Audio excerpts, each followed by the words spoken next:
right. Well, hi, everyone. Happy Father's Day. How are you all doing today? Good. All right. Well, my name is Sarahruth. I am usually not the one to do this. By trade, I'm actually a middle school English teacher. So when I'm talking in front of people, it's usually about like figurative language or argument writing or something. And I don't think you came here to hear about that. So I guess I'll stick to the Psalms. Um, anyway, when Mitch talked about the series, he mentioned that we'd be hearing from different people that are part of our church body, and kind of what God had laid on their heart lately. So that's what I'm going to do today. I have spent most of my life in the church or church adjacent, I guess I would say. A lot of Christian education, a lot of Bible classes, all of that sort of stuff. So because of that, I think, like many of you, I've been given a lot of opportunities to be let down or disappointed by the church or the Christian faith or by God or even my theology or sometimes or Christian leaders, a lot of opportunities to be let down. And because of that, I've experienced something that many people of faith, I think, often experience, but don't necessarily talk about honestly, and that is doubt. Often, when offering questions about faith or God or the Bible, I was met with similar answers that were kind of things like, have you prayed about that? You should pray more, or offered a verse that talks about, like, stretch your faith. And those answers always felt really empty to me and often just left me with guilt or shame or sometimes anger, but never really strengthened my relationship with God ever.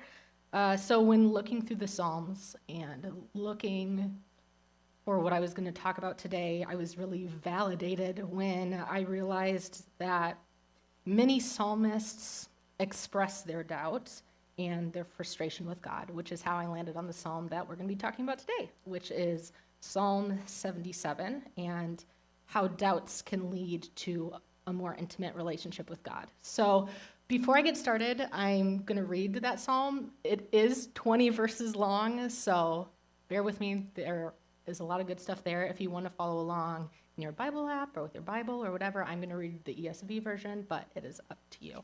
So follow along with me, please. Psalm 77. I cry aloud to God, and he will hear me. In the day of my trouble, I seek the Lord. In the night, my hand is stretched out without wearying. My soul refuses to be comforted. When I remember God, I moan. When I meditate, my spirit faints.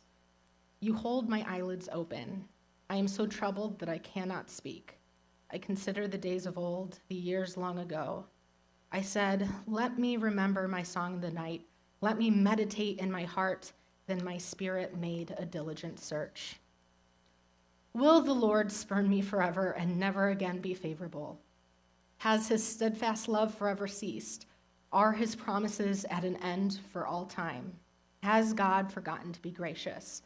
Has he in anger shut up his compassion? Then I said, I will appeal to the years of the right hand of the Most High. I will remember the deeds of the Lord. Yes, I will remember your wonders of old. I will ponder all your work and meditate on your mighty deeds. Your way, O God, is holy. What God is great like our God? You are the God who works wonders. You have made known your might among the peoples. You, with your arm, redeemed your people, the children of Jacob and Joseph. When the waters saw you, O God, when the waters saw you, they were afraid. Indeed, the deep trembled. The clouds poured out water. The skies gave forth thunder. Your arrows flashed on every side. The crash of your thunder was in the whirlwind. Your lightnings lighted up the world. The earth trembled and shook. Your way was through the sea, your path through the great waters, yet your footprints were unseen. You led your people like a flock by the hand of Moses and Aaron. Now, this is one of the Psalms where we don't really know the author. A lot of the Psalms we know are like written by David or something like that. This is a Psalm of Asaph. I don't know how to say his name. I looked it up. I don't really know. But from what my reading about the Psalms of Asaph all that really means is that this was sung. I guess Asaph was a musician and was like eventually a group of musicians, and it maybe was a psalm written for him or about him or written in a musical style that was associated with him. Yeah, we don't really know. And we don't really know what time period it's from either. Some scholars think it was written post-exile, and they read it through that lens, but again, we don't really know. But with all that being said, we clearly see the author kind of go through a cycle of emotions here, which is what I want to talk about. And I see it kind of being put in two halves, verses 1 through 9, verses 10 through 20. And what I really want to focus on at first here is like that first half, where the author clearly reveals himself as a doubter, a person of doubts. In fact, he narrows it down to 5 questions in verses 7 through 9. So here are those 5 questions. 1, will the Lord spurn me forever? 2, has his steadfast love forever ceased? 3, are his promises at an end? 4, has he forgotten to be gracious? And 5, has he in anger shut up his compassion? One of the things that I thought was really interesting about these questions is that they follow a really similar thought process that I go through when I'm doubting God. First, the question starts with me and what I'm experiencing. Same with this author. Will the Lord spurn me forever? Okay?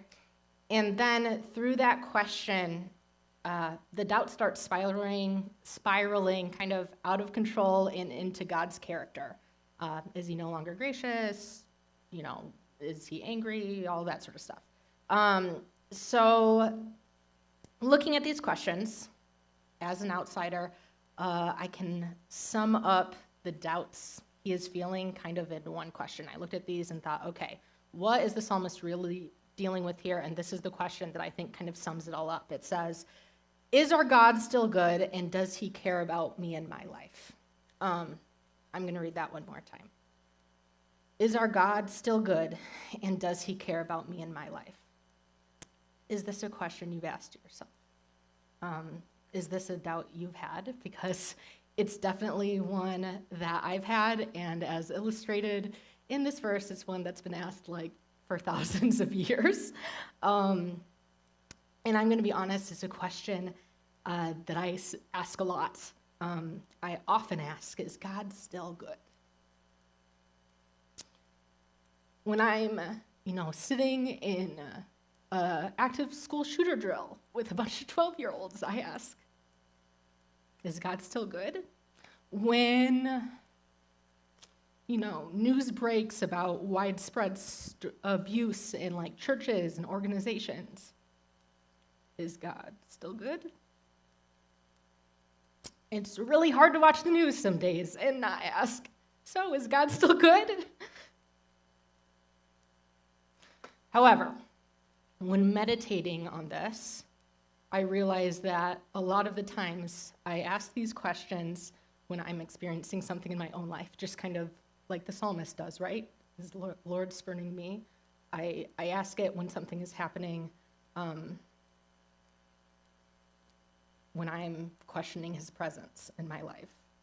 So I specifically think back to a time early in Matt's and my marriage, and I'm so sorry if you've heard the story already, either from me or my very lovely but very chatty husband who likes to tell stories. I'm so sorry, but you're going to hear it again. So when Matt and I were about to get married, I was living in Indiana. He was living in Holland, here in Michigan, and after a lot of prayer, I really felt like God was calling me to move back to Michigan. And I felt like it was God because I had spent my whole life being like, I'm never moving back to Michigan. And yet, that's what I felt like I was being called to do. So we moved back, and within a couple of weeks, literally going into our wedding, Matt's position had been cut. I had just quit my job. Matt's lease was ending in like a month or two. We didn't know where we were going to live. We didn't have any jobs. I was going through interview after interview. Nothing was really happening. and the beginning of the school year starts to creep up. And when you're a teacher, that is not a time that you like don't want to have a job because there's a timeline. And I just remember feeling so hopeless and frustrated and angry. And of course, that's like when my doubts started to begin, right? Has God truly told me to quit my job? Was he really wanting us to be in Michigan? Could I truly know that? Did he really have a purpose for our lives, or is that just what I wanted to believe? Was it self-centered or unrealistic to think that God truly had thoughts on what job I should have or shouldn't have? Will the Lord spurn me forever? Has his steadfast love forever ceased? Are his promises at an end? Has he forgotten to be gracious? Has he in anger shut up his compassion? So, what do we do when we're feeling this way? Because if you're anything like me, hearing an answer like, pray about it or have faith, isn't really what you're looking for. So these are some of the things that through reading and talking with others and with God that I've kind of learned as a professional doubter. Firstly, acknowledge that doubt is a natural part of being a Christian person or a person of faith. There is no shame in doubting God, and it took me a really long time to learn that. There is no reason to be guilty in doubting God. We just read a psalm authored by a person who doubts. There are biblical examples of doubters throughout the rest of the Bible, and even a lot of the greatest believers of our time have experienced huge doubts in God, in his goodness and his place in our lives, if he cares about us. I was texting my sisters and telling them that I was going to talk about this, and they're like, oh, hi, Rachel and Becca, if you're watching, by the way. One of my sisters said, have you ever read Mother Teresa's letters to her confessors? And I'm not sure about you guys, but when I think of a person of strong faith and strong action, Mother Teresa is probably one of the first that come to mind, right? I don't really think of her when I think of doubts in God and his goodness, but I went and I looked up these letters, and she wrote a lot about her doubts, even as kind of a pinnacle of faith, right? She had significant doubts in God later on in her life, like near her death. In one of her letters, she writes this: "My God, I have no faith. I dare not utter the words and thoughts that crowd my heart, afraid to uncover them because of the blasphemy. If there be God, please forgive me. When I try to raise my thoughts to heaven, there is such convicting emptiness that those very thoughts return like sharp knives and hurt my very soul. I am told God loves me, and yet the reality of darkness and coldness and emptiness is so great, nothing touches my soul." If Mother Teresa, who's entered into sainthood, has such doubts, don't you think it's probably normal and acceptable for you to have such doubts? Secondly, doubt does not equal disbelief. Instead, doubt signals a need for thought, a need for reflection. If you are a person that is part of our church regularly, you're probably part of a huddle. Maybe that's an assumption that I shouldn't make, but in our huddles, we have our book where we talk about the different shapes, right? Where we talk about different thought processes that we can go through. And I specifically think about the circle, which is the shape that we use to talk about thinking through something going in your life, right? Something is either coming up and you're struggling with it or you're questioning it. And I see doubt as one of those opportunities to go through that circle. And while I'm not going to go through that circle right now, I think that this kind of shows that doubt gives us that opportunity to think through that process. And if you're not in a huddle right now, this is my call for you to check that little box on your connection card or email Mitch or whatever, because it is a great way to get that vocabulary to talk about what you're doubting, what you're questioning, and give you kind of a healthy way to look through that. And lastly, and this is probably the one that has affected me the most, thinking through my faith as a doubter, and that is that we're actually told to ask questions. So you guys may be familiar with Matthew 22:37, where Jesus literally says, you shall love the Lord your God with all your heart, with all your soul, and with all your mind. Now, when I was a kid, we literally used to sing like a song with like, love the Lord your God with all your heart. Yeah, okay. You know what I'm talking about, right? We literally were told this song all the time. And lately I've been thinking about that last part, like love the Lord your God with all your minds. If God has asked us to love him with our minds, don't you think that he expects us or believes that we'll analyze our faith and question our faith, and that will sometimes naturally lead to asking questions of God, his character, or his place in our lives? When researching this sermon, I came across this book and many articles, called Permission to Doubt, by Anne C. Sullivan. And if you are a person like me that struggles with doubt and what that means for your faith, I would highly recommend it. You can borrow it from me. Come talk to me afterwards. And in one of the first couple chapters, she mentions this. She says, she's talking about Paul, right? And how he actually calls early believers to question. She wrote in her book, he consistently encouraged people to think outside their comfort zone and ask questions. He asked the church in Thessalonica to test everything. 1 Thessalonians 5:21. Like separating wheat from chaff, truth will prevail and become strengthened in the one that does honest asking. He commends the Bereans and Acts for their investigative skills. Paul is encouraging us to keep our minds engaged and ask questions that confront us. Getting truth right is too important to who we are to settle for being half true. So bringing this back to Psalm 77, how does our author confront his doubts? I'm going to reread verses 10 through 12. Say this. Then I said, I will appeal to this, to the years of the right hand of the Most High. I will remember the deeds of the Lord. Yes, I will remember your wonders of old. I will ponder all your work and meditate on your mighty deeds. Now, what stands out to me here are the verbs in this, and I know that's probably like my English teacher self speaking, and I will fully admit that right now. But the verbs that are used in this are remember, ponder, and meditate. And these verbs, I don't think were chosen by accident. I think they show that the author had an active thought in challenging and considering and addressing his doubts.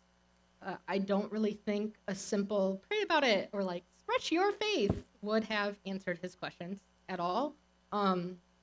Ponder suggests a great amount of thoughts. Meditate suggests a large amount of time. And while, yes, prayer and stretching your faith is a part of that, it's not quite as simple as that either. So as I look back at kind of what this author is pondering about and meditating and all of that, it seems to me that he's kind of asking himself these questions, okay? I think he's kind of asking himself, how has God answered your prayers in the past, right? In verse 11, he says, I will remember the deeds of the Lord. How is God showing himself to the world right now? In verse 14, he says, you are the God who works wonders. You have made known your might among the people. I think he's asking, in what ways have you been redeemed? In verse 15, he says, you with your arm redeemed your people, the children of Jacob and Joseph. So actually, as a part of this sermon right now, I'm going to give us time to meditate on those questions. So you can close your eyes or look down or look somewhere else, or I don't know, whatever you want to do, but I'm going to give us some time to ask those questions. All right, our first question. How has God answered your prayers in the past?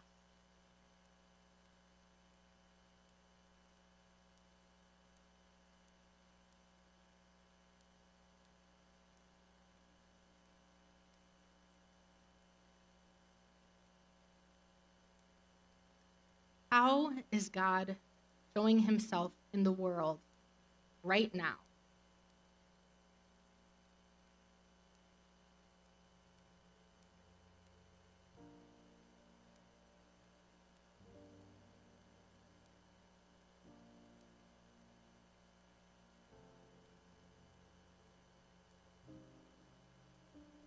In what ways have you been redeemed?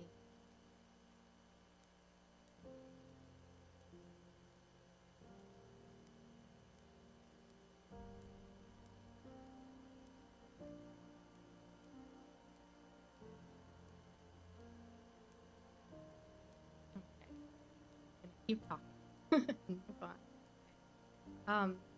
I don't know about you guys, but by thinking about the answers to those questions, it's easier for me to see the answers to the psalmist's original questions of God, um, especially with the clear mind. Will the Lord spurn me forever? No. Has his steadfast love forever ceased? No. Are his promises at an end? No. Has he forgotten to be gracious? No. Has he, in anger, shut up his compassion?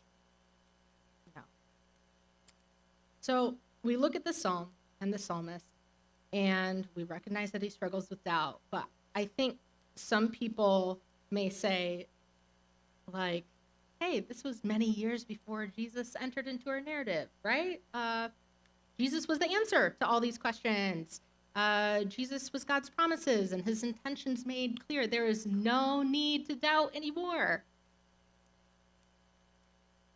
And to that, I'd probably say something like this. If you remember, the gospel introduced the Bible's most famous doubter, right? Thomas. We literally nickname him Doubting Thomas. I'm not sure if you guys are familiar with Thomas. He was one of Jesus's disciples that followed him closely.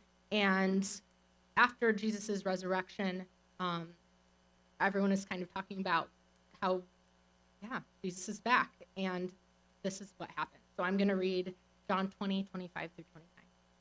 It says, so the other disciples told him, we have seen the Lord.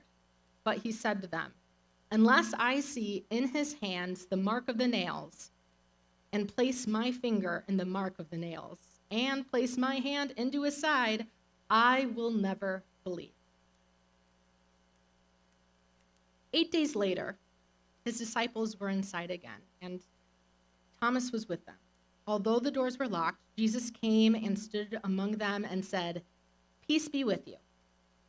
Then he said to Thomas, put your finger here and see my hands, and put out your hand and place it in my side. Do not disbelieve, but believe.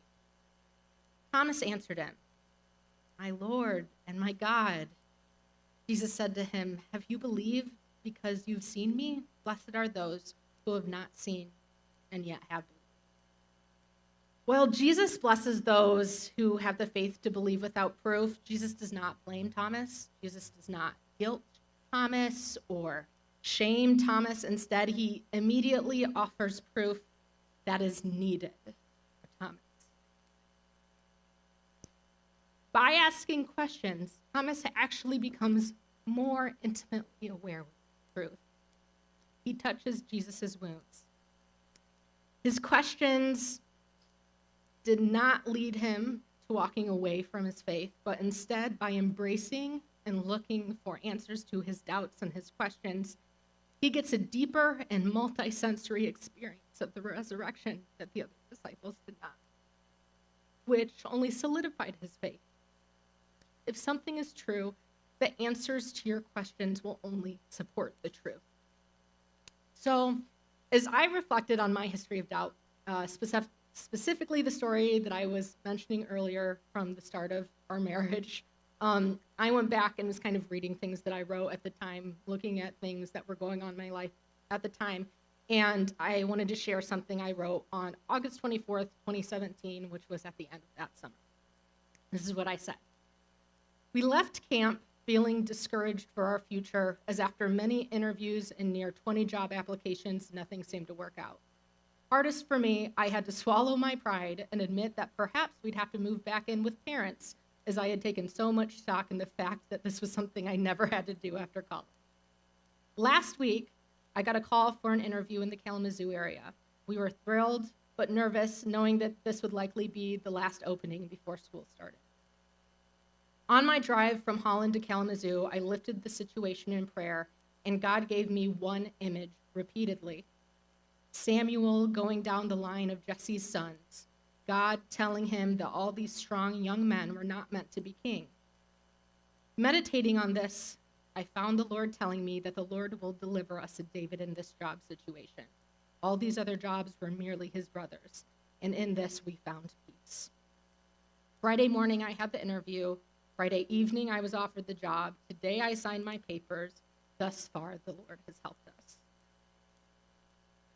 Looking back, I don't think it's an accident that I mentioned long periods of prayer and long periods of meditation, even though I wasn't thinking about a sermon like multiple years in the future. But it was during that time of meditation that God's truth was revealed, and while seeming miraculous at the time, it definitely wasn't my last doubt in God or his will or his goodness, nor will it be the last. And nor will all my questions have such neat wrap-ups and pretty little bows on top. However, if you've gathered anything from me talking today, I hope that you do not shy away from your doubts or your questions. Instead, I hope that you embrace them and use them as an opportunity to remember, ponder, meditate, and grow in intimacy with